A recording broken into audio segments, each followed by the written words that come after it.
Hello everyone, welcome back to our channel. और जो कोई भी चैनल पर नए आ रहे हैं उनसे रिक्वेस्ट है कि प्लीज़ चैनल को सब्सक्राइब भी कर लीजिए। तो अब चलिए आगे का वीडियो एक्सप्लेनेशन हम शुरू करते हैं। लास्ट पार्ट में हमने देखा था कि विकी अपने नेफ्यू विंग से कहती है कि विंग के पेरेंट्स से क्या कहना है वो खुद विकी सोच लेगी। जो बात सुनकर विंग रोता है और सोचता है कि अगर बस यहाँ से दूर चले जाना ही एक सॉल्यूशन है तो विंग कर भी क्या सकता है। और शायद लंजा से दूर रहकर अपने बेबी को अकेला बड़ा करना ही विंग के लिए सही चॉइस होगा, जहाँ एक न्यू वर्ल्ड में कोई विंग की लाइफ में दखल नहीं देगा, जहाँ इन सब के बारे में लंजा को जानने की कोई ज़रूरत नहीं है। उसके लिए तो यही सोचना काफ़ी है कि उनका आपस में एक साथ एक पास्ट था और फ्यूचर में विंग अपने बेबी को देखकर ही लंजा को याद करता रहेगा। कभी दो अलग कास्ट के लड़के थे जिन्होंने आपस में फुल ऑफ ड्रामा वाला प्यार किया था, जिस प्यार में कभी झूठ था तो कभी ईमानदारी, जहाँ दोनों के ही दिल एक दूसरे को चाहते थे। जिस प्यार का एक सीड विंग अब अपनी आखिरी सांस तक अपने साथ रखेगा। वहीं दूसरी तरफ यीशवान लंजा के घर जाकर बिना वार्निंग उसे 2 पंचेस मारता है, जिस सडन एक्शन से हैरान होकर लंजा चीख कर यीशवान को हयुंग कहकर पुकारता है, पर यीशवान लंजा की चीख को इग्नोर करते हुए उसे मारता रहता है। तभी यीशवान को इस तरह देखकर जी, जो उस वक्त घर पर लंजा के साथ अकेली थी, यीशवान को स्टॉप कहकर चीखते हुए भाग कर आकर लंजा और यीशवान को अलग करके एक जोर का थप्पड़ यीशवान के फेस पर मारती है, जो बिना कोई एक्सप्लेनेशन दिए जी के भाई को मारे जा रहा था। कि तभी यीशवान गुस्से में लंजा को देखते हुए जी से कहता है कि शीजे चाहे तो यीशवान को मार सकती है, लेकिन तब जब यीशवान लंजा को मार मार कर सबक ना सिखा दे। जो सुनकर लंजा के सामने खड़े होकर उसे प्रोटेक्ट करते हुए जी पूछती है कि आखिर यीशवान को लंजा से क्या प्रॉब्लम है, जिस पर यीशवान इमोशंस में बहकर पूरे गुस्से में चिल्लाकर कहता है कि लंजा एक सेवेज इंसान है, इसने किसी का फ्यूचर बर्बाद कर दिया है, इसलिए आज यीशवान लंजा को सबक सिखाकर ही रहेगा। और यीशवान को तो शर्म आती है कि वो लंजा जैसे लड़के का बड़ा भाई जैसा है, उसका दोस्त है, इसको हमेशा समझाने के बावजूद भी उसने इविल काम किया है और अपने केयरलेसनेस में लंजा ने विंग को प्रेग्नेंट कर दिया है। तो पूरी बात यीशवान चीख कर एक सांस में कहता है और उसकी बात पूरी होते ही जी की आंखें हैरानी से वाइड हो जाती है। वहीं लंजा भी सच जानकर सरप्राइज्ड रह जाता है, पर उससे भी ज्यादा इस वक्त लंजा खुद पर प्राउड फील करके स्माइल करता है, ये सोचकर कि गॉड ने उसकी प्रेयर्स सुन ली और अब उसका विंग प्रेग्नेंट है। जिस न्यूज़ को पाकर लंजा बहुत खुश था कि इससे बड़ी खुशी शायद उसे मिल ही नहीं सकती थी, क्योंकि लंजा होप कर रहा था कि अब उसकी विंग से शादी करने की डिज़ायर बस एक कदम की दूरी पर ही है। वहीं दूसरी तरफ विंग अपने वीआईपी पेशेंट रूम में अकेला था, जो विक्की ने विंग के लिए बुक किया था। वहीं विक्की के कहने पर हॉस्पिटल स्टाफ ने विंग की प्रेगनेंसी को उसके पेरेंट्स से छुपा कर रखा था और इसीलिए उन्होंने विंग के पेरेंट्स को बस इतना बताया था कि विंग वीक है। जहां इस वक्त विंग के पेरेंट्स एडमिनिस्ट्रेशन की फॉर्मेलिटीज़ पूरी कर रहे थे विंग को घर वापस ले जाने के लिए, और विकी एक इमरजेंसी बोर्ड मीटिंग के लिए ऑफिस गई हुई थी, इसलिए विंग अपने रूम में अकेला था। तभी एक नर्स मास्क पहने विंग के पास आकर कहती है कि विंग को डिस्चार्ज होने पर घर जाने से पहले एक इंजेक्शन लेना होगा। जो इंजेक्शन देने वो नर्स आई है, जिस बात पर विंग ओके कहकर अपना हाथ आगे बढ़ा देता है, जो देखकर वो नर्स मास्क के पीछे स्मर्क करके विंग को इंजेक्शन लगा देती है। इस इंजेक्शन के लगते ही थोड़ी देर बाद विंग बेहोश हो जाता है, लेकिन उससे पहले विंग सिर्फ इतना समझ पाता है कि वो नर्स फोन पर किसी से कोई बात कर रही थी। जिस इंसिडेंट के ठीक 15 मिनट बाद पूरे तिनाशी क्लिनिक में भूचाल आ जाता है, क्योंकि उनका एक वीआईपी पेशेंट उनके क्लिनिक से बिना कोई सबूत छोड़े गायब हो चुका था। जहां विंग की मॉम का रो रो कर बुरा हाल हो रहा था और डैड अपना चेस्ट पकड़े बस अपने इमोशंस को संभालने की कोशिश कर रहे थे। वहीं सीसीटीवी ऑफिसर पूरा इंसिडेंट चेक करने की कोशिश कर रहा था, जहां उसे ठीक 15 मिनट पहले एक नर्स उन्हीं के क्लिनिक की ड्रेस पहने विंग के रूम में एंटर होते दिखती है। तो थोड़ी देर बाद उसी रूम से विंग को बेडशीट से कवर करके बाहर लाते हुए दिख रही थी। तो विंग को लेकर बैक डोर से बाहर निकल गई थी, लेकिन उस डोर के बाहर सीसीटीवी कैमरा न होने की वजह से कोई पता नहीं कर पा रहा था कि वो लेडी विंग को लेकर कहाँ और किस तरफ गई थी। वहीं विकी को इस इंसिडेंट का पता चलते ही वो अपनी मीटिंग बीच में ही डिसमिस करके फौरन क्लिनिक आ जाती है, जहां अपने डेंजरस ऑरा के साथ विकी पूरे क्लिनिक स्टाफ को हर हाल में विंग को ढूंढने के लिए कहती है, वरना वो उनका क्लिनिक बंद करवा देगी। तो अपने पेशेंट का ख्याल भी नहीं रख सकते हैं। जो विकी की धमकी सुनकर क्लिनिक के स्टाफ घबरा जाते हैं। तभी विकी डिटेक्टिव काय को कॉल करके उनके मिसिंग नेफ्यू को ढूंढने के लिए कहती है और साथ ही तिनाशी क्लिनिक पर लीगल एक्शन लेकर उसको बंद करवाने के लिए भी कहती है अगर उसके नेफ्यू को कुछ भी हुआ तो। जो पूरी बात सुनकर क्लिनिक स्टाफ कांपने लगता है, क्योंकि वो बेशक विंग को नहीं जानते थे, पर जाओ फैमिली मकाओ की द मोस्ट रिस्पेक्टेड क्लैन में से एक थी। तो अगर जाओ फैमिली चाहेगी तो कल ही क्लिनिक को बंद करवा सकती थी। वहीं दूसरी तरफ एक वाइट वैन धीरे धीरे चलते हुए एक पहाड़ी की तरफ बढ़ रही थी। तभी वैन में बैठी लेडी अपना मास्क उतारकर बेहोश विंग की पिक खींचकर किसी को भेजती है, जिस पिक के सीन होते ही एक कॉल आता है और फोन की दूसरी तरफ से उस नर्स को विंग को लेकर पहाड़ी पर बने उस इंसान के विला में ले जाने की इंस्ट्रक्शंस मिलती है। तो विला फॉरेस्ट में ऊंचे ऊंचे पेड़ों के बीच में बना हुआ था और मेन रोड से छुपा हुआ था, जहां पहुंचकर वो नकली नर्स छोटे से विला के बाहर खड़े 2 गार्ड्स को बुलाकर विंग की अनकॉन्शियस बॉडी को कैरी करके विला के अंदर ले जाने को कहती है, जिस पर वो दोनों गार्ड्स केयरफुली विंग की बॉडी को कैरी करके जैसे ही विला में एंटर करते हैं, वहां लिविंग रूम में बैठा आदमी डीप वॉइस में गार्ड से कहता है कि वो ठीक से विंग को कैरी करे, वो विंग को हर्ट कर सकते हैं। जो बात कहकर वो आदमी खुद बॉडीगार्ड के पास जाकर विंग को अपनी बाहों में लेकर ऊपर अपने मास्टर बेडरूम में आकर विंग को केयरफुली बेड पर लिटा देता है। वहीं जब विंग को होश आता है तो वो खुद को एक ब्यूटीफुल से रूम में पाकर सोचता है कि कहीं वो सपना तो नहीं देख रहा। जो सोचकर विंग अपनी आईज ब्लिंक करते हुए अपने फेस पर हाथ मारते हुए खुद को पूरी तरह से होश में लाने की कोशिश करता है, ये मेक श्योर करने के लिए कि वो कहीं सपना ना देख रहा हो, क्योंकि विंग सोचता है कि वो तो क्लिनिक में था।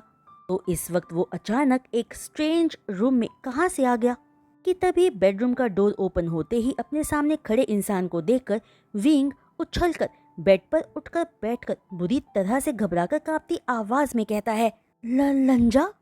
जहां घबराए विंग को देखकर लंजा विंग के पास आकर बैठते हुए विंग के गाल को टच करके पूछता है कि विंग उठ गया। तो पूछकर लंजा विंग का एक हाथ अपने चेस्ट पर रखकर लगातार प्यार से विंग के गाल को सहलाते हुए कंसर्न टोन में आके पूछता है कि क्या विंग ठीक फील कर रहा है, उनका बेबी कैसा है। जो सुनकर विंग लंजा को खुद से दूर धक्का मार देता है, लेकिन विंग की हरकत से गिव अप ना करते हुए लंजा, जिसने विंग का हाथ ऑलरेडी पकड़ा हुआ था, उस हाथ पर कई बार किसिस करके फुल ऑफ इमोशंस के साथ कहता है, आई लव यू विंग, मैं तुमसे बहुत प्यार करता हूँ। जो लंजा का प्यार और किसिस विंग का 9 weeks old fetus happily accept करता है, क्योंकि विंग का बेबी विंग की बॉडी के हार्मोन्स को कंट्रोल कर रहा था, जिसकी वजह से विंग लंजा के किसिस पर कुछ भी नहीं कह पा रहा था और ना ही कुछ कर पा रहा था। जहाँ विंग का दिमाग तो लंजा को विंग के हाथ को किस करने से मना करना चाहता था, लेकिन विंग को फील होता है कि उसके अनबॉर्न बेबी को ये बहुत अच्छा लग रहा था। तभी लंजा विंग का हाथ छोड़कर विंग की टमी के ऊपर से उसका टी शर्ट, जो लंजा ने ही चेंज किया था, हटाकर लविंगली विंग के टमी को टच करके कहता है, डैडी तुमसे बहुत प्यार करते हैं बेबी, तुम बहुत स्ट्रांग बनना और कभी अपने मॉम को परेशान मत करना। तो बात पूरी करते ही लंजा विंग की टमी पर किस करता है। किस फीटस हैप्पीली रिसीव करता है, क्योंकि उस किस से विंग को अपनी बॉडी में एक रिलैक्सिंग वार्मथ का एहसास होता है। साथ ही विंग की पूरी बॉडी एक प्लेजर भी फील करती है, जो फील करके विंग फौरन लंजा को खुद से दूर करके अपनी बॉडी को बेडशीट से कवर कर लेता है। जो देखकर लंजा स्माइल के साथ विंग के पास लेटकर हैप्पीली कहता है कि लंजा विंग से अपना बेबी पाकर बहुत खुश है। तो बात सुनकर विंग डिस्ट्रैक्टेड हो जाता है। और समझ नहीं पाता कि वो लंजा से क्या कहे। वहीं विंग लंजा की बातों में खोकर ये भी भूल जाता है कि उसकी फैमिली उसे ढूंढ रही होगी। और विंग ये भी नहीं सोच पाता कि उसे लंजा ने क्लिनिक से किडनैप करवाया था। जहां इस वक्त विंग को बस इतना समझ आ रहा था कि वो लंजा के साथ उसके रूम में था, उसके स्मॉल विला में जो फॉरेस्ट के बीच में था। वहीं विंग को ये भी फील होता है कि उसका फीटस उसके टमी में अपने पेरेंट्स के पास बहुत हैप्पी था। इसकी वार्मथ विंग फील कर पा रहा था। तभी लंजा विंग के गाल को सहलाकर उसे अपनी तरफ खींचकर उसका सर अपने चेस्ट पर रख लेता है। इस पर विंग मना नहीं करता क्योंकि विंग के बेबी को अपने फादर का टच और ज्यादा चाहिए था। वहीं विंग को जब लंजा अपना टच एंजॉय करता देखता है तो दोबारा विंग की टी शर्ट उठाकर उसके टमी को सहलाते हुए सोचता है कि अब और बस 2 महीनों के बाद विंग का बेबी बम्प भी दिखने लगेगा। जिसके बाद विंग की टमी को सहलाते हुए लंजा का हाथ विंग के लोअर पार्ट तक पहुंच जाता है, जो टच अपने लोअर पार्ट पर फील करके विंग फौरन अपने सेंसेस में वापस आकर लंजा की तरफ देखता है। जहां विंग को अपनी तरफ देखता देखकर लंजा तिरछी स्माइल के साथ विंग को टाइटली हग कर लेता है। जिन सबको विंग रिफ्यूज नहीं करता क्योंकि उसके बेबी को सब कुछ अच्छा लग रहा था, जो अपने डैडी के नॉटी टचेस को एंजॉय कर रहा था। अभी अगले ही पर लंजा विंग के पूरे फेस पर किसिस करके फाइनली विंग के लिप्स को कैप्चर करते हुए अपना किस डीप कर देता है, जिस किस का रिस्पॉन्स विंग भी देता है। तो लंजा के किस को अपनी आईज क्लोज करके एंजॉय कर रहा था और एक भी बार प्रोटेस्ट नहीं करता।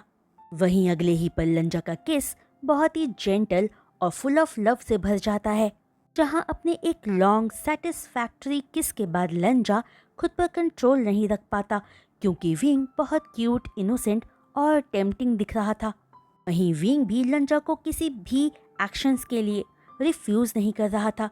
तभी लंजा विंग की टी शर्ट को फुल्ली रिमूव करके अपने बेबी के फ्यूचर मदर से आगे बढ़ने की वर्डिड लुक के साथ परमिशन मांगता है, ये सोचकर कि कहीं वो विंग को हर्ट ना कर दे। जिस पर विंग कोई जवाब ना देकर सिर्फ लंजा के हाथ को अपने टमी पर रखकर हल्का सा प्रेस कर देता है और कहता है, इसे तुम्हारा टच चाहिए। जो रिस्पॉन्स सुनकर लंजा स्माइल करता है कि विंग ने कितने क्यूटली लंजा की रिक्वेस्ट को मान लिया है। जिसके बाद लंजा विंग की पूरी बॉडी पर किसिस करके बहुत सारे किसिस स्पेशली विंग की टमी पर करके अपने बेबी को प्यार देता है। फिर लंजा विंग के लोअर पार्ट पर किसिस करते हुए उसकी बॉडी में एंटर करने से पहले फिर से विंग की परमिशन पाने के लिए विंग की तरफ देखता है।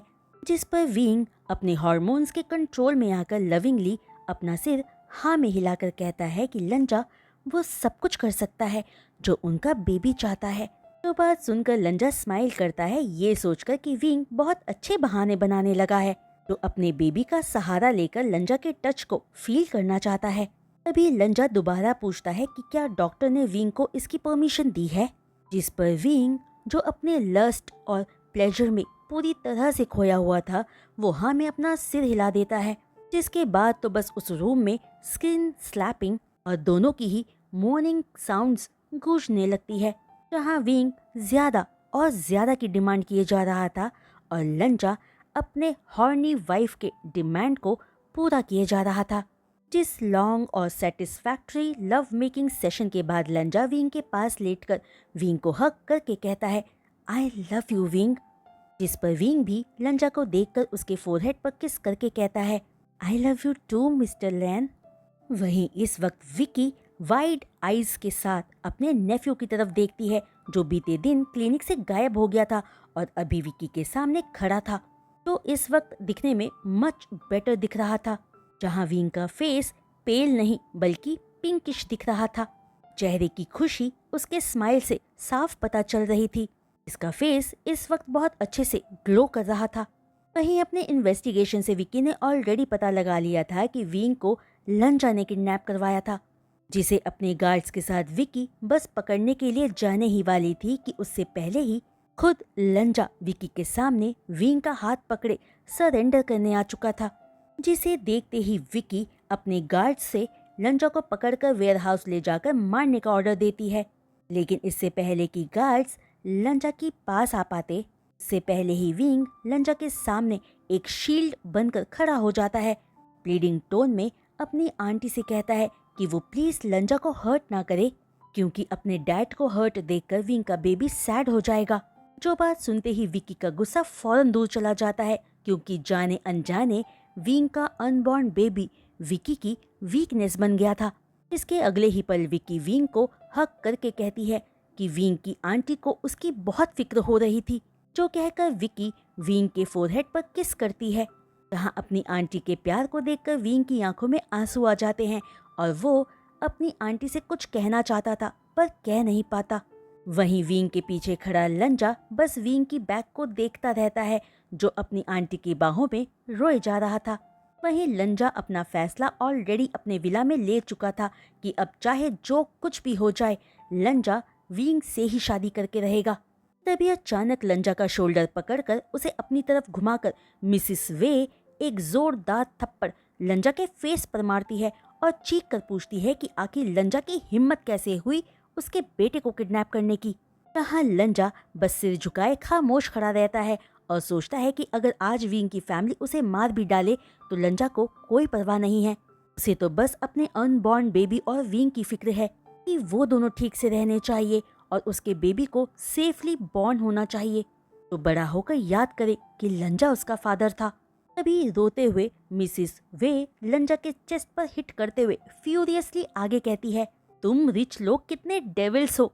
क्या उस बिच की मॉम काफी नहीं थी हमारी फैमिली की इंसल्ट करने के लिए, जो तुम्हें मेरे बेटे को किडनैप करना पड़ा। जहाँ अपनी मॉम को इस तरह लंजा को मारता देखकर विंग फौरन अपनी मॉम को अपनी बाहों में भरकर रोक लेता है, जो देखकर मिसिस वे गुस्से में पूछती है कि विंग इस लड़के को डिफेंड क्यों कर रहा है। जिस पर विंग कुछ कह नहीं पाता, क्योंकि वो अपने पेरेंट्स को बता नहीं सकता था कि उसके अनबॉर्न बेबी का फादर लंजा है। कि तभी विंग झूठ बोलता है कि लंजा ने उसे किडनैप नहीं किया था, बल्कि विंग की हेल्प की है। जिस पर विंग का साथ देते हुए विकी भी सेम बात कहती है, ताकि विंग की मॉम को किसी बात पर कोई शक ना हो पाए, क्योंकि विंग की प्रेगनेंसी को छुपाने का विकी ऑलरेडी प्लान बना चुकी थी, जहां वो विंग को उसकी हर्टफुल पास्ट से निकालकर बहुत ब्यूटीफुल जगह ले जाने वाली थी। लेकिन तभी मिसिस वे की बात से परेशान होकर लंजा पूछता है कि किसने कब और कहां उन्हें ह्यूमिलिएट किया। जिस सवाल पर मिसिस वे पूरी बात लंजा को बता देती है, जो जवाब पाकर लंजा का गुस्सा 7वें आसमान पर चढ़ जाता है। जिस पूरी बात को जानकर लंजा अपने गुस्से और इमोशंस पर कंट्रोल रखकर वापस अपने घर आकर लिविंग रूम का डोर फोर्सफुली और लाउडली ओपन करता है, जिस गुस्से को अब लंजा अपनी मॉम पर उतारना चाहता था, जिसकी वजह से आज विंग की फैमिली लंजा से नफरत करने लगी थी। तभी लंजा नोटिस करता है कि उसकी मॉम ऑफिस से वापस ही नहीं आई थी, जिसके बाद लंजा, जिसे विंग की मॉम ने हमेशा के लिए अब विंग से दूर रहने को कहा था, वो विंग को अपने पास लाने के लिए बुरी तरह से तड़पकर इमोशनल हो रहा था और अपना गुस्सा बाहर निकालना चाहता था, जिसके लिए लंजा अपने डैड के बेसबॉल बैट से अपने घर के गैरेज में खड़ी सारी कार्स को तोड़ने का सोचकर अपने डेड फादर के रूम में जाकर उनका बेसबॉल बैट उठाकर सॉफ्टली सॉरी फादर कहता है। फिर पूरी तेजी में चलकर गैरेज आकर सबसे पहले अपनी मॉम की फेवरेट ऑडी कार के विंड शील्ड पर हिट करता है, जिसे लंजा पूरी तरह से तोड़ पाता उससे पहले ही मिसिस लैन वहां आकर लंजा को पीछे खींचकर एक थप्पड़ मारते हुए गुस्से में कहती है कि जब से लंजा उस गरीब लड़के के साथ हैंग आउट करने लगा है, रिबेलियस हो गया है। क्या यही करना उस गरीब लड़के ने लंजा को सिखाया है? जो बात सुनकर अपनी मॉम पर बुरी तरह से चीखते हुए लंजा विंग को डिफेंड करते हुए कहता है कि उसकी मॉम विंग के लिए गलत बोलना बंद करे, क्योंकि विंग लंजा के लिए बहुत प्रेशियस है। वहीं लंजा को अब कोई लग्जरीज नहीं चाहिए, उसे कोई परवाह नहीं है। उसकी मॉम चाहे तो उसे लैन क्लैन से बाहर कर दे, लेकिन अब लंजा विंग के साथ ही रहेगा और यही नहीं, वो विंग से शादी भी करेगा। जो बात सुनते ही मिसिस लैन एक और थप्पड़ लंजा के गाल पर मारती है, तो लंजा चीखते हुए कहता है कि उसकी मॉम चाहे उसे कितना ही मार ले, पर वो लंजा को विंग से प्यार करने से रोक नहीं पाएंगी, बल्कि अब लंजा विंग से और ज्यादा प्यार करता है, क्योंकि विंग लंजा के बेबी को कैरी कर रहा है, तो उनके ऑनरेबल लैन क्लैन का नेक्स्ट जनरेशन है। तो बात कहकर लंजा जीत वाली हंसी हंसने लगता है और साथ में गुस्से से अपनी मॉम को घूरता रहता है। जो लंजा की बात सुनकर मिसेस लैन के पैर कांप जाते हैं और वो वहीं कार का सहारा लेकर खड़ी हो जाती हैं, जो ये सच बर्दाश्त ही नहीं कर पा रही थी कि उसके बेटे ने एक ऐसे लड़के को लैन क्लैन के वारिस के साथ प्रेग्नेंट कर दिया है जो उनकी फैमिली के लायक तक नहीं है। जो सोचकर मिसेस लैन बहुत दुखी और परेशान होती है कि अब वो पूरी दुनिया को क्या मुंह दिखाएंगी। वहीं इस वक्त विंग अपनी आंटी का हाथ पकड़े खुद को संभालने की कोशिश करता है, जहां विकी विंग की आंखों में आंसू साफ देख पा रही थी, जिन्हें विंग अपनी आंखों से गिरने से रोके हुए था। वहीं विंग अपने चेस्ट में टाइटनेस फील करके बहुत बुरा फील कर रहा था, मानो अगले ही पल वो मर ही जाएगा। लेकिन विंग ये सोचकर खुद को संभालने की कोशिश कर रहा था कि उसके अंदर एक इनोसेंट लाइफ पल रही है। जो हाल विंग का टीवी पर ब्रॉडकास्ट हो रहे लेटेस्ट न्यूज़ को देखकर हो रहा था, जो सच जानकर विंग का कमज़ोर दिल इमोशंस के तूफान में गिर रहा था और विंग को समझ आ गया था कि उसके लिए प्यार शब्द सिर्फ पेन ही दे सकता है।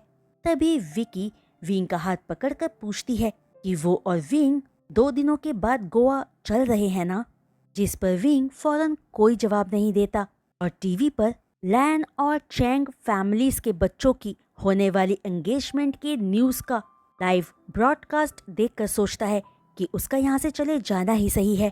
तभी वो शायद लंजा को भूल पाएगा, क्योंकि अगर विंग यहीं रहा तो उसके लंजा से मिलने के चांसेस हो सकते हैं।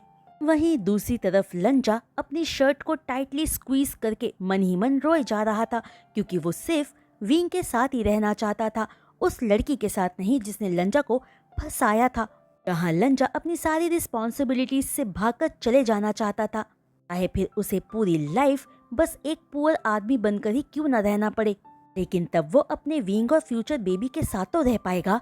लेकिन लंजा की लाइफ आसान नहीं थी, उसके ऊपर लैन क्लैन की बड़ी रिस्पॉन्सिबिलिटीज डाल दी गई थी, जिससे लंजा बाहर नहीं आ सकता था, क्योंकि लंजा का अपने लिए लिया गया फैसला उसके ग्रैंडपा के नाम और रेपुटेशन को पूरी तरह से खराब कर देता। वहीं 3 जनरेशन्स में लंजा ही वो वारिस था जो आगे जाकर लैन कंपनी के साथ साथ और बहुत सारी रिस्पॉन्सिबिलिटीज को संभालने वाला था। दरअसल 2 दिन पहले ही चैंग शियाओ के पेरेंट्स के साथ लंजा की मॉम अपने मेंशन में मिली थी। वहां आकर चैंग शियाओ के पेरेंट्स ने लंजा से चैंग शियाओ की शादी की मिसेस लैन से डिमांड की, उस वीडियो एविडेंस के बेस पर जो चैंग शियाओ के पास था।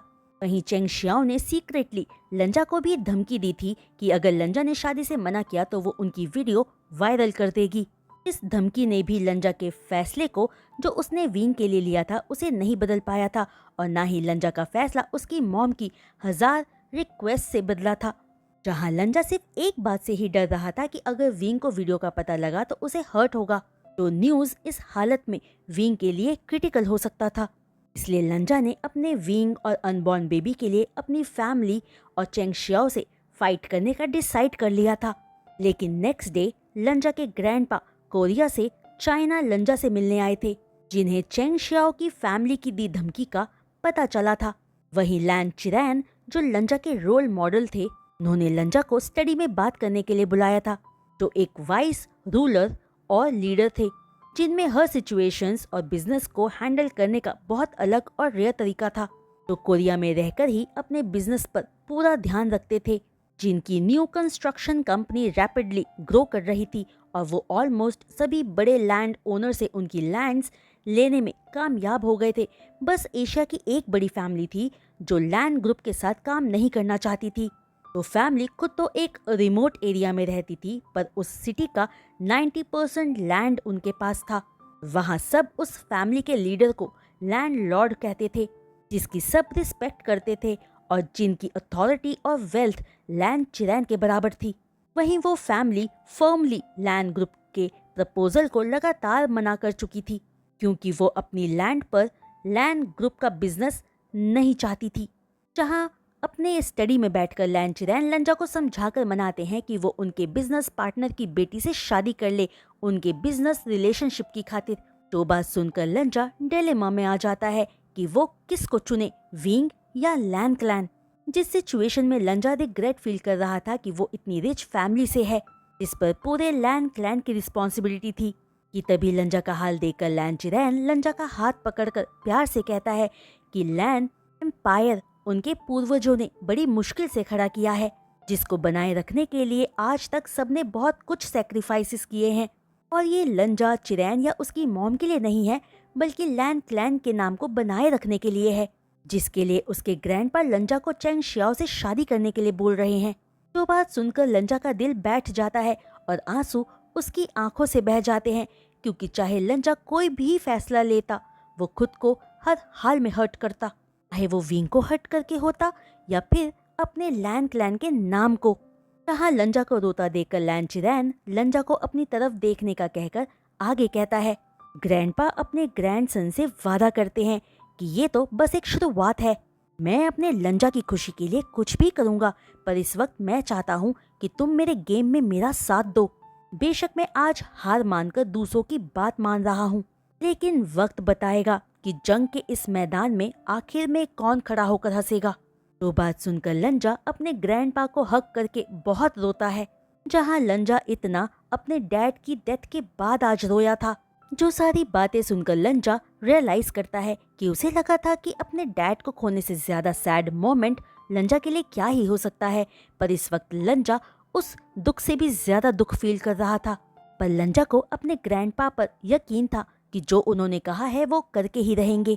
इसलिए लंजा सोचता है कि अब लंजा उस हैप्पी मोमेंट के अपने लाइफ में आने का इंतजार करेगा, और वो पल अपने लिए वो लाकर ही रहेगा जब लंजा अपने प्यार अपने विंग के साथ रह पाएगा। वहीं विंग फ्लाइट में बैठा चाइना के लैंड को आखिरी बार देखता है, जिसे पीछे छोड़कर वो आसमान की तरफ बढ़ रहा था, जहां वो अपने बिलव्ड पेरेंट्स और आधे दिल को छोड़कर जा रहा था, अपने पास्ट को पीछे छोड़कर एक नई दुनिया में, जिस नई दुनिया में विंग अपने बेबी को इस दुनिया में लाएगा। वहीं विकी ने सब कुछ प्लान कर लिया था, यहाँ तक कि विंग का स्कूल ट्रांसफर भी। वहीं विंग लूसी के पास लंजा को देने के लिए बस एक लेटर छोड़कर आया था।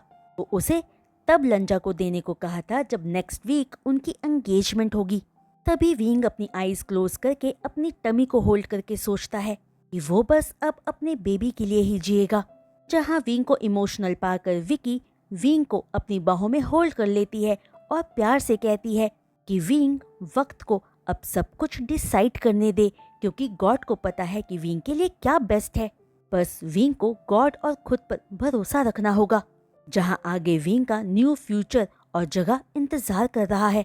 इस बात पर अपने आंसू पोंछकर विंग फोर्स्ड स्माइल करता है। वहीं इस वक्त लंजा मिरर के सामने खड़ा था, जहाँ उसकी मॉम कई बार उसे नीचे बुला चुकी थी, पर लंजा अभी भी अपनी जगह पर ही खड़ा था, क्योंकि वो बिल्कुल भी रेडी नहीं था नीचे जाने के लिए। बेशक उसके ग्रैंडपा ने कहा था कि ये अरेंजमेंट सिर्फ एक ड्रामा है, लेकिन फिर भी लंजा उस लड़की के सामने नहीं जाना चाहता था जिसने उसकी लाइफ को बर्बाद कर दिया था। तभी लंजा फाइनली नीचे जाने के लिए जैसे ही मुड़ता है तो अपने सामने लूसी को रूम में एंटर करते हुए देखता है, जिसे देखकर लंजा ग्रीट करता है। तो लूसी कहती है कि वो बस लंजा को ये लेटर देने आई थी।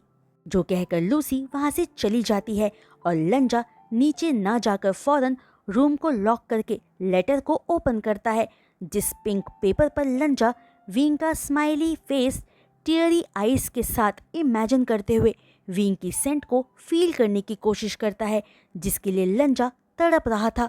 इस लेटर में लिखा था, लंजा मैं जा रहा हूँ, प्लीज तुम सैड बिल्कुल मत होना। मुझे पता है कि तुमने ये फैसला अपनी फैमिली की वजह से लिया है, पर तुम फिक्र मत करो, आज के दिन भी मैं स्माइल ही कर रहा हूँ। पता है क्यों? क्योंकि तुम्हारा एक हिस्सा मेरे साथ मेरी बॉडी में है, जिसका मैं पूरे प्यार से केयर करूँगा, जिसे कभी किसी चीज़ की कमी नहीं रहेगी। और तुम मेरा बिलीव करना, अगर एक दिन गॉड ने चाहा और हम दोबारा मिले तो हमारे बेबी को पता चलेगा कि उसका फादर कौन है। मैं उसे हमारे अच्छे पलों के बारे में बताऊंगा जो हमने साथ में एंजॉय किया था। हालांकि पहले मुझे लगा था कि जो सब तुम्हारे इमोशंस मेरे लिए थे वो फेक थे, पर बाद में तुम्हारे एक्शन के पीछे का सच मेरे सामने आया था, जहां मैं ऑलरेडी काफ़ी वक्त तुमसे नफरत करने में वेस्ट कर चुका था। मुझे बाद में तुम्हारी मॉम से पता चला था, जब वो हमारे घर आई थी, कि तुमने वो बेट लस्ट की वजह से नहीं लगाई थी। जहाँ तुम्हारी मॉम ने हमारी इंसल्ट करते हुए इमोशनल होकर कहा था कि मैंने तुम्हारा अपनी फैमिली के लिए यूज किया है, क्योंकि तुमने एक बार अपनी मॉम से 100 मिलियंस मेरे फादर के हार्ट डोनर को देने के लिए मांगे थे। जिन पैसों को तुमने एक हफ्ते में वापस करने का वादा अपनी मॉम से किया था, जिन पैसों के लिए तुमने अपने दोस्तों से बेट लगाया था, वो पैसे अपनी मॉम को वापस लौटाने के लिए, जिनका यूज तुमने मेरे डैड के लिए किया था, जिसके लिए तुमने मेरी नफरत तक सही ताकि वो लोग जिंदा रहे जिनसे मैं प्यार करता हूँ, जिस बात को ना बताने के लिए तुमने मेरी मॉम से प्रॉमिस तक लिया था और मुझे कभी पता चलने नहीं दिया कि तुमने मेरे लिए क्या किया है। जहाँ मेरी मॉम के कहने पर मेरी आंटी ने कहा कि उन्होंने मेरे डैड का मेडिकल बिल पे किया है, जो सच इतना लेट जानने के बाद मुझे बहुत गिल्ट फील हो रहा है। तुम प्लीज मुझे माफ कर दो। तुमने मुझे इतना कुछ दिया है जिसकी भरपाई मैं कैसे कर पाऊंगा मैं नहीं जानता, और अब मुझे दूर जाना ही था क्योंकि मैं अब तुम्हारे साथ नहीं रह सकता था, वरना तुम्हें बहुत परेशानी होती। और अब मैं हमेशा तुम्हारी हैप्पीनेस की प्रे करूंगा, और बाद में बड़ा होने पर हमारा बेबी दूर से ही अपने फादर को देखेगा जो स्ट्रांग और स्मार्ट है। Thank you for everything and I love you लंजा, wing. तो फ्रेंड्स, आज का ये वीडियो एक्सप्लेनेशन मैं यहीं रोकती हूँ और उम्मीद करती हूँ कि आप सबको आज का ये वीडियो एक्सप्लेनेशन पसंद आया होगा। तो फ्रेंड्स, अब आपको पता चला कि इस बाजीगर में बाजीगर कौन है। अब बस लंजा का हार्डशिप ही रह गया है विंग को वापस अपनी लाइफ में लाने के लिए। तो आई होप आपको आज का ये वीडियो पसंद आया होगा। तो अगर आपको पसंद आया हो तो अपने लाइक्स भी इस वीडियो पर ज़रूर दीजिएगा और अपने कमेंट्स मेरे साथ शेयर ज़रूर कीजिएगा। वहीं जो कोई भी चैनल पर नए आ रहे हैं और चैनल को सब्सक्राइब कर रहे हैं, तो चैनल को सब्सक्राइब करने के बाद उनसे रिक्वेस्ट है कि बेल आइकन को भी हिट कर दीजिएगा। तो आज के लिए बस इतना ही। मैं जल्द लौटूंगी नेक्स्ट वीडियो अपलोड के साथ। तब तक के लिए बाय।